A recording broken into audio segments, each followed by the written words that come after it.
welcome to the show. This is Play It Out on channel LB24. I'm your host, Jess Scolieri, and this is my co-host. Hi guys, Louise White. And tonight we have two very special guests with us, James and Zara, the director and lead actress from Cannibles and Carpet Fitters. Welcome to the show, guys. Thank you for having us. Yeah, glad to be here. Pleasure to have you guys on. Before we get started on talking about this amazing film, let's have a little bit of a look at the trailer.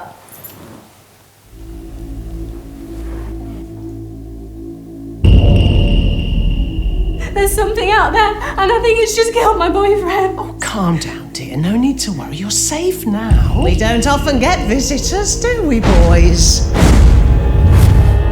So how long have you guys lived here? Hello, Cubic Carpets, Jade speaking. It's a good job for us, this one. I know, big house, big job, big money, I get it. Don't panic. Hello? It's the Carpet Fitters? Anyone home?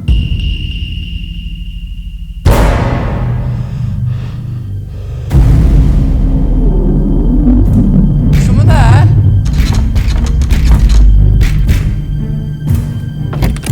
I can't seem to open this door! Hello?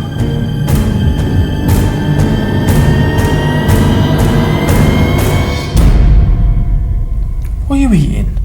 Little slice of this pie, it's chicken, I think. Spit it out. What? There is a human nipple in the pie. We know you're in there, gentlemen. What do you want from us? We're intending to have you for dinner.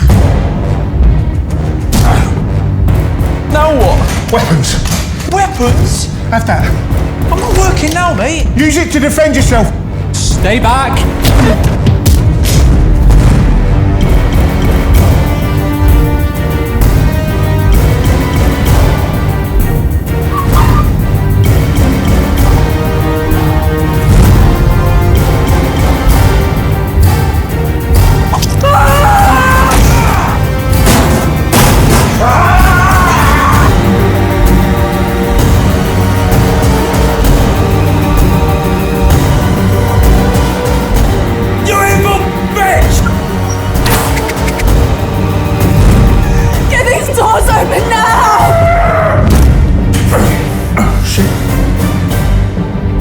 I'd like to see you make a pie out of me. Oh, I think you just killed someone. Oh no, don't worry, he was a cannibal. Oh. Welcome back to the show. Amazing film, guys. I was fortunate enough to be at the screening. I was in stitches and also petrified. James, how on earth did you come up with this concept? Well, I can't really take the credit for that. Richard Lee O'Donnell, he was the writer, and he also played Dean, the lead in it. Basically, he came up with the idea and the concept, and it was a few years ago when we met in Cannes for the first time. He came to me and he was like, we had a few beers, and I got this idea for this film. It was a short film back then, and he's like, Cannibles and Carpet Fitters, and I was like, I'm sold. After a few beers, everything sounds amazing, right? Straight from there, yeah. And that was going to be my next question is, why carpet fitters of all the trades?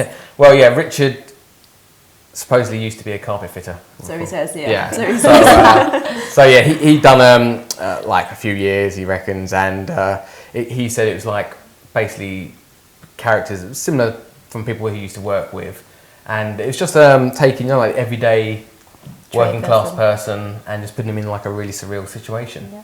Yeah. Maybe next time plumbers or electricians. Yeah, electrician's one we spoke about. Yeah, oh really? Sparky's gone wild. In terms of the movie, you know, is there a limit to how scary you wanted it to be, and also comedy? How did you get that balance to keep them engaged? Like, no real like limit. I think even as a horror comedy, when you're doing horror, the key thing is it should still be horror. Yeah. So it should be scary or violent, and the comedy shouldn't be like slapstick. It should be like just moments that come from a bad situation, like somebody says a witty line just to break the tension. So that's kind of how we approached it. Yeah, no, it's good because it had me laughing and crying, but more crying with laughter. But I was more scared. You guys have both watched it, so I think there's a good balance, isn't there, between... Oh, It's definitely. perfectly Yeah. balanced, So, yeah. definitely. I'd be definitely that person that'd be at an awkward moment, say something really funny. Yeah. You know, so it's usually me. There's some really good scary bits in there as well when I watched it. Really good, but really scary, but good and funny. So yeah, there's definitely a good balance. Larry, you're right. Yeah. Some good dialogue in there as well. Rich wrote some good lines. Very Yeah. well Oh, brilliant scripted. lines actually. Yeah. Really good lines. Well, Yeah. I did notice at the start of the film, you did kind of do almost like a Blair Witch style project filming, and then you switched. Was that intentional to engage the viewers? Because for me, that really captured me, that initial style. Yeah, it was intentional, but it actually came from, we always wanted to have a different beginning for the film, and so we had that planned. But then, when we didn't know how much budget we was going to have for the film, we started thinking that we may need to do it like found footage. Yep. So we was working out how to do it. So the beginning would be a camera recorder, and we'd do some things with dashboards for the carpet fitters. Yeah. But luckily, because I'm not actually a big fan of found footage films, because I think they're a bit cheap. Say as it is, James. So when we got the budget and we was able to go back, Yes. Like, to go shoot away, it properly, dashboard. Yeah. it'd be probably nice to keep the beginning like that, because Yeah. suddenly it's a nice big change when there's that switch. Yeah, from definitely. found It's footage. interesting you say that as well, because not all of the cast are obviously there for every single scene. So, Yeah. for example, when I saw the film for the first time, I didn't expect to see that at the start of the film either, because James keeps everything super secret. People can see when it's it's ready. finished. So that was really great to see. So yeah, we didn't expect to see that at the start of the film either. So So it was a really good interesting. surprise to Yeah. come through. It Yeah, worked- it it definitely worked was really well, engaging. actually. It worked really nice. It did. It really was engaging. And like for me, when I was watching the film, you were in a predominantly male-orientated workforce, and then also in the casting, you were also in a very kind of predominantly male casting. So did you find it very relatable, as playing that character? I think so. So sort of from family experience, my dad is a retired joiner, carpet fitter, or not carpet fitter, but carpenter. He's not carpenter. Research. Yeah. Actually, he's fitted carpets before. It's a bit Yeah, that's trick it. to plumbing, is but All-rounder. yeah, it's good around. Dad, I got some jobs for you. But in his trade, I know that sort of from experience, it is very much male dominated. Also, with my martial art background in that industry, it's predominantly male dominated as well. So things are changing. There's more kind of female roles. Doesn't mean that females don't sort of take those trade roles, but it's more common, isn't it, to see a guy to play that role. So to kind of be a strong female character in there, I thought was quite important. Amongst You played it really well. amongst the characters. Yeah. So you could relate, obviously coming from your background as that character, that kind of industry. Yeah, I think, and especially if it is such a male-dominated industry or job or profession, you have to be strong to sort of, stand up for yourself and hold your own. Yeah, And, definitely. and definitely all the guy carpet fitters are pretty useless in that film.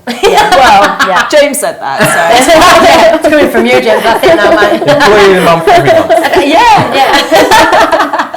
Exactly. In the movie, obviously, this is more aimed at James, I think, but what makes a good comedy horror? I think, like I said earlier, I think it's that balance of you need to have it scary, it still needs to be a horror film, and the comedy mustn't be like too slapstick or too stupid. Like it needs to feel grounded, even if it can be quite ridiculous at times. It needs to have that. It needs to have a nice balance. I think it's always about the horror has to be like if you're going to do a vampire film, the vampires should be scary or like Lost Boys. They were when they changed, they were scary and eating people. It's violent, but it's comedy, right? Yeah, that was comedy. Yeah, that's true actually. Yeah, it's like Shaun of the Dead sort of job, isn't it? They're like it was serious when the zombies were eating people and stuff. But that's another one. Exactly. Yeah. But yeah, I mean, well, actually, no. I'll ask this question first. So, as a director yourself, James, who would be your inspiration to work with, and a director as well? Who would be your inspirational director in terms of horror and comedy? Maybe both. Well, when it comes to horror comedies, the two that made a big impact on me would be Sam Raimi, with his Evil Dead films, and Peter Jackson, who did all the gore fest, Brain Dead, and Bad Taste, and it was when I was young. They were the kind of films I was into. Like they were just. Really... You weren't into Disney, no? It was cool, but can't beat a bit of gore. Well, after seeing you as a little kid, I feel like, why is he doing those things? Have you always wanted to be a director? Has it been a passion of yours since you was little, or is it, where did that come from? Literally since I was like maybe 6 or 7, as far back I remember, I just always wanted to do films, like from Raiders of Lost Ark and that. I remember when I was young and we had the staircase in our house, and I got all of the bed sheets and tried to make a boulder to roll it down the stairs so I could film. Did you have siblings that did this? It was terrible. It just fell apart, but it was my first attempt at trying Bed sheets, James. Are you sure you didn't put 2 holes in it and run around as a ghost? Are you sure? We've all done it, including myself. Were you the older sibling, or did you have? I've got a younger sister, but she's 8 years younger than me. Right. And to be funny, actually, it's quite funny. When Terminator 2 come out, and she was only about, I think, 6. Yeah. And I recreated like some scenes from Terminator 2 as she was Terminator. And I stuck tin foil on her face. This is why I asked, because I have 2 older sisters, and they would be like, they're playing cowboys and Indians, and you're going to be tied up now because, we're doing this scene. I'm like, oh, okay. Yeah, so definitely an older sibling thing to relate. You get your actors in, they have no choice. You just dress them up, Don. Yeah, no choice. Yeah. Don't tell them about that. No comment. I did want to talk a little bit about the stunts in the film because they were amazing. And Zara, did you perform your own stunts during this film? Yeah, absolutely. So I have a martial art background as well, so I've trained since I was sort of a little girl already. So I have 3 sisters, and my dad always wanted to make sure we could kind of take care of ourselves and whatever. That's good. So I started martial arts when I was 7, so that's given me a great background, sort of in fighting skills, and obviously open doors career-wise as well. Yeah. So we did all our own stunts. And Lee Charles, who I had a fight scene with in Cannibles, we've worked together a few times as well, so we had a good relationship in that sense, in that we know each other's sort of capabilities and what strong points and how things are going to work as well. So that was really great. So what's some of the martial arts that you kind of you do and that you've diversed into as well? So I started to study Shotokan karate. That's the first thing that my dad introduced me to. And then sort of as I got a bit older, started kickboxing and taekwondo, and then started to compete as well. And then I've kind of cross-trained in lots of other styles as well. Just more recently started to train in Wing Chun. That's beautiful. So I think cross-training is really important, and I think for females as well. Definitely. I think it's important for them to, males as well, but I think... females is good, Female, for me, it's always incredibly satisfying when people go, I saw you in this film, where do you train? I want to train now. Or sort of get them started into martial arts or some kind of self-defense or just personal empowerment, I think is really important. But I've cross-trained for many, many years now, so I love it. So that's really helped, obviously. And it is so hard. Like my dad was a professional boxer. We had 3 daughters. He had 3 girls. He always taught us how to kind of hold our guard, throw a punch and things like that. And I always, I taught my niece as well how to do a bit of self-defense. But when I started to try Muay Thai and things, it was like unlearning everything all again because each art is so completely different. Have you found it quite difficult to do those kind of transfers? Yeah, I mean, I did initially because going from Shotokan karate to taekwondo is completely different. Yeah, exactly. Different. They say drop your guard when you're doing a kick. I'm like, no. So it's going from really low stances to kicking super high and definitely. Just different dynamics. So initially that was quite different. But then sort of over the years you kind of learn to adapt to be more versatile. So and I think the cross training element has helped in film as well. So I can adapt different fight scenes and different styles with different opponents. A bit like Jackie Chan then, girl. I can see it right there. I kicked with a punch.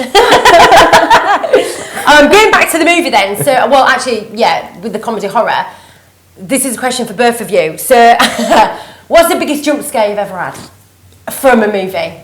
From a horror comedy movie, sorry. So I really love horror because they don't make me jump. And So they you make see me more laugh. comedies. Every comedy is a horror comedy. Do not sit next to us, honestly. But I love horror films. It's one of my favourite genres, obviously action as well. But I think because I just know it's not real, it doesn't give me the jump. Suspense films are really great. When you know something's going to happen, it still makes me jump. But like if I'm watching a film with someone who maybe doesn't like horror so much, was a bit more squeamish. Like me. That's me. Get stabbed in the eye or something like that. I'm kind of laughing, and they're like, "Oh no, no!" I love it. But when we were younger, me and one of my sisters, we always used to kind of steal old films from my dad's sort of video cupboard and put a cassette in, like, you know, Nightmare on Elm Street, stuff like classic. that. Oh, Freddy Krueger. Oh, yeah. Yeah, that never used to kind of really bother me. I used to really enjoy it. And, I find it quite funny. For me, for me, I would again can't think of any actual jump scare, but when I was, I think, about 9, I saw Day of the Dead. Oh, yeah. And there's this one scene when a woman's sleeping and she has a nightmare. You don't know it's a nightmare at that point. Right. And some guy is lying on a medical bed. And then he just gets up, and as he gets up, his intestines just sort of fall out. I was like 9, I was like, okay, Dad, that's too much. Yeah, I'd have been like, no, I'd have nightmares, mate. I'd have been literally I did have in my nightmares parents' bed. I was like, I watched this film when I'm 11. I would have been hiding in the cupboard. A question for Zara, actually. So what inspired you to take Cannibal and Carpet Fitters on then? So what inspired you to take that character role? Not the money. Hey, it's not about the money. It's all the money. So one great thing for me was to be able to work with James, and I'm not saying that just because he's here. There's your next. There we go. Next movie. 2 years ago, there was a project that I wanted to work with James on. Yeah. Different scheduling reasons and whatever, wasn't able to work on that film. And then ever since, like, oh yeah, we want to work with you. Maybe something's going to come up, whatever. Yeah. And then it did. Yeah. So it was really great to jump on board and to work with James. That was my initial reason for kind of joining the team. Yeah. But I really love the script. So when you kind of sent me the treatment through, it was hilarious. I was like, yeah, it's great. So cool. yeah, really, The really script loved it. is amazing. For me, I absolutely loved the makeup that was part of it as well. So how long did it take to actually kind of create all that makeup for the cannibals and things like that? Was it a long process? Yeah, for the cannibals, it would be like 2 or 3 hours a day, like on each one. We had a great makeup artist, Jane Hyman, and she did the short film as well. And she's such a great job, because we have like 5 cannibals and there's a lot of gory moments. So we wanted we had visual effects as well, which is great. But we wanted a lot of practical effects there because that's good. Did you know what she was going to make? I mean, obviously, she kind of had the breakdown of what was required from the script and everything like that. Did you kind of know it was going to be that good? No, I mean, come on, James. That's it. It's the same. Even when we first did the short film and Richard's like, we should James can do the makeup. I was like, okay, great. We get what we get. And then when we saw the makeup, it's like, wow, that's like really good. And it's the same with the feature, and we put a lot more in the feature film. It was like, okay, now we want to do all this stuff. But you know what, she did an amazing job. I think when you give an artist like a free rein, sometimes they come up with concepts that we might not even think about. We had some technical effect shots that were like, a bit problematic, and it's great to see how they came out. Well, there was a part where there was a pie. I'm not going to give too much away, but there was a body part in the pie. Do you know what that body part was like made up of? Like, because his face when he had that afterwards was just priceless. Something that must be Tabasco or something in there. Like, obviously. We had a convention. A screening, wasn't we? A few weeks ago, and the question came up then, and we was all like, everyone on the panel was like, what was question? We don't know.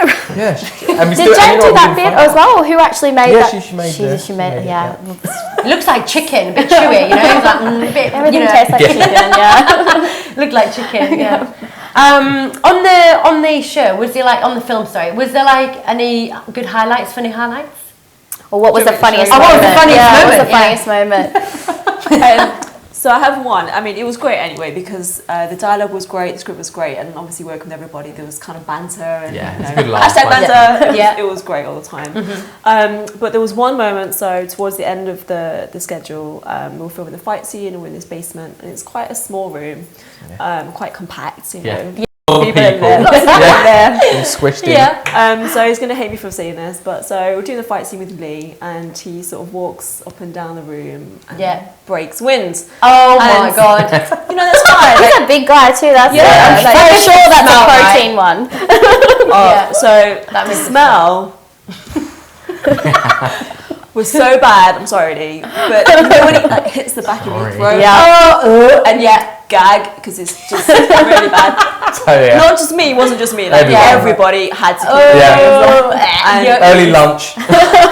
Evacuate. It was disgusting. No, at the time, it was like, we can't work anymore. It wasn't really. Afterwards, Oh my when kind of God. the smell went, like, is it safe? Okay, Yeah. it was kind of funny, but What was you feeding them, Jess? Come on, what was you feeding them? it was probably the protein bars it was eating. Building up for the fight. Yeah, building up for the Jackie Chan fight. Wait. So that was funny, but disgusting. Yeah, oh God, yeah, I'd have been going balmy actually. Wow. Get him off set, get him off set, get him off set. Get everyone off set. We all did. We went. Do you have a funny moment? What was your funny moment? Yeah. I'm just trying to think now. That was the main one I could think of as well. But just in general, I think a lot of it was just more, just a good time Yeah. in general. It's a lot of banter, wasn't it? Yeah. A lot of banter. Yeah. Well, from your perspective, what was probably one of the most stressful things that you kind of had to deal with? Well, one of the ones we had there's another like a little fight scene we had planned between one of the carpet fitters and the cannibal, and it was meant to be in a forest, and we had it all planned out and we had it all scheduled. We had that one day to shoot it, Yeah. and then when we was about to start filming, torrential rain, Oh, and so we had to stop for like This is England. hours. We had to stop for hours, and we're like, Oh, no. what are we gonna do? But then we went around looking, and we found like a farm barn, and we asked, can we shoot in there, please? And they said, yeah. That's what's in the film now, and it's actually Yes, it is. It works really well. such a better scene for it. Yeah. Ah, cool. Yeah. See, Kind of worked out for a reason. Yeah, exactly. Yeah. But it was stressful for the first 4 hours of the day, and we're like, oh my god, what's going on? What are we I going to can do? imagine. Yeah, I can imagine. Basically, we've mentioned the highlights and we've mentioned the rest of the film. So, how long did it take to make the film? How long? I think it was about 26 or 27 days. Wow, yeah. 'Cause we spread it over several different blocks. And we did a You few made Lee weekends. kind of cleanse himself Yeah. so he wouldn't. That was on the last day. He was well and truly comfortable with you guys. He found a new level of appreciation. It's not okay. So by spreading it over several days Yeah. and stuff, it made it easier because we was trying to shoot a lot and it was quite an intense Yeah, I can imagine. shoot actually. There was wasn't one long block that wasn't at the At house. the house. That was Was quite that the long. So- longest? Yeah. yeah, Where like was for the house myself, I was located? really in total. I was kind of filming for maybe a week, just over a that's week. all right. Ah, But you guys were there for more of a prolonged period of Yeah, time. yeah. weren't Yeah. you? So- Going insane in the Yeah. house. Was it like 12-hour shifts or was it like a couple of hours done yeah, sort of job? 12. It was, yeah. Yeah, So after all that hours of makeup, you want to kind of get the most use out of. Yeah, although Yeah. that would the 12 hours would usually incorporate the makeup as well. Okay. Yeah. Oh, so it's Sometimes all- I do a few extra hours, but yeah, because Yeah. And some of the locations that you used, like they were stunning. But, like the house, where was that located? that was up in Nottingham as well. Oh, Nottingham. Yeah. I haven't been there. Oh, Up north, I'm surrounded by up north again. Northern. It's actually the Midlands though. Yeah, there you go. It's not north. That's where my brother-in-law is Middle from. of England. He's from there. And we shot a lot of the cave stuff. That was also in Nottingham under the pubs. Oh wow. Every pub Was seems that in the cellar? every pub wow. seems to have a cave. No, that's true. Yeah, I'd be going All around of drinking them. a bit. So we would They were really good actually, Yeah. weren't they? Because Yeah. you did a great job, obviously, with the film and the edit. Because yeah. the caves look absolutely Yeah, huge. They look real. Yeah, they They've do. gone forever. They So do. yeah, it was awesome. and Mixed then with- you yeah. film there and you go upstairs and have a beer. Have a beer, mate. Right. They also had a really lovely puppy, and my mate Oh yeah. Oh, So everyone was happy. Sat there with like loads of makeup on, like the scariest makeup ever, and the dog like. Dogs don't care. do they? yeah, that's actually true. And then obviously you've got punters coming in to buy, drinks Drink and what food the- and stuff. Right, looking like Just People upstairs with bloody and stuff. Yeah, do you want a beer? What? I did hear though, just before the filming started, you had knee surgery. So how did you actually manage to get around some of those fight scenes, or how did you manage to get around? Because it was quite an active role that you played. Yeah, so obviously we spoke already about sort of, I really wanted to work with James, Yeah. and for another reason or other, sort of scheduling postpone that or Yeah. a different project come up or whatever. So my first day when I turned up on set, we filmed at the carpet shop. I had my crutches still, so it was literally a couple of months after I'd had my knee surgery, and couldn't walk without them at that point. Oh, bless you. James's face. I just remember when I got out of my car, I was like, "Hey James, crutches." We'll make it work. Hey, you were on the film, I'm sure they'll come in handy. James was brilliant. He's like, "Yep, Yeah. we'll make it work. It's fine. Just gonna get around it. I think it works fine. You can't. No, it's great. It was And really good. yeah, so you kind of work that within the story as well a little bit as well. Yeah. And one of the scenes, like you are kind of dragging your leg, like that's part of the film. So he did make it work. He was like, we'll just add this in. Going on to your martial arts thing, because you was in Doctor Strange as well. So tell us a bit about that. What was that like working? Oh, really awesome experience. So I played the role of the brunette zealot in Doctor Strange. Right. So that was great. So cool. Great Yeah, opportunity. Marvel. Great to work with Benedict Cumberbatch, Mads Mikkelsen, Chiwetel, Matilda. Really great stunt team, and you know the stunt coordinators and the fight coordinators were amazing. So really great experience. So yeah, I kind of worked on that for about 8 months. It was a good long stint. Yeah. So good. Yeah. 8 months. We flew out first class to LA. New York. Oh, of course. Yeah, the glamour. And then you come from that onto Cannibles. Like the pub and a puppy. And back down to the northern roots, Sarah, isn't it? But no, it was really great. So as well as working some great like A-list cast, people like Scott Adkins were one of the zealots as well, Katrina Durden and Alice Safi. So it was great to kind of work with some great British talent, which was really amazing. I'm a huge and I got my own trailer. There it is. You're a trailer. Yeah, great. fantastic. Sounds absolutely brilliant. Yeah, absolutely. Yeah, great experience. Yeah, I bet it was. Yeah, amazing. Yeah, opens a lot of doors, I guess. Yeah, absolutely. Yeah, fantastic. But for me, it's not obviously going from a Marvel film and then working on different independent films. Yeah. For me, it's the love of the job, and if the story's good and the role's good, then you know it doesn't matter if it's up here, down here. I think that's nice. The That's passion good, comes through, and the hard work really pays off. So. Yeah, and that's what it's about. It's about the passion and doing what's good for you and what works best for you as well. Yeah, absolutely. So obviously, if you've got a bigger budget film, you get a trailer. You get, Did you wear that? you know, Maybe you get your own assistant future somewhere. But I think with different films, Yeah. you know, time constraints, budget constraints, that Of all course, kind of comes into play. But at the end of the day, it's a team effort, and all the different departments still pull their weight. So it's great. And on independent films, so like on Cannibles, the Carpet Fitters, relationships have been made, friendships have been made that are going to last, you know, a long time. So it's really great as well. Oh, that's lovely. Yeah. Well, for both of you, is there any kind of future projects that you have in mind? Is there any more Marvel, or you know, what kind of other comedy horrors? Yeah, I'm directing a Marvel film. Not yet. Hey, Chris. How are you? I haven't got the email yet, but I'm waiting for it. Is this what it's come through? Yeah. Maybe they didn't press send. Soon they're going to. I'm like, at the moment, I'm focusing on getting Cannibles released because we're hoping towards the end of this year. Fantastic. It's all done RM, just trying to get all that distribution stuff sorted around the world.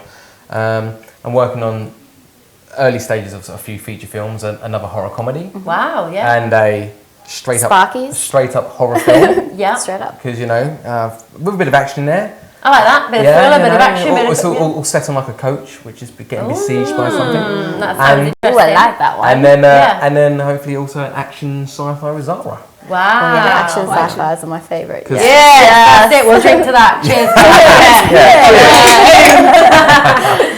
So, what about yourself? What have you got up the works for you? So I'm attached to a couple of projects at the moment as well, and hopefully next year we're going to be working with James again. And then also something in Asia. So all to be confirmed and to be disclosed More travel. as and when I'm allowed to. Yeah, so more travel. More travel is good. Yeah. Looking like a good year coming up. Yeah, absolutely. Yeah. Guys, thank you for coming on the show. It's been an absolute treat. And for the Thank viewers watching, we look forward to seeing you next time. Tune in. Bye, guys! Bye.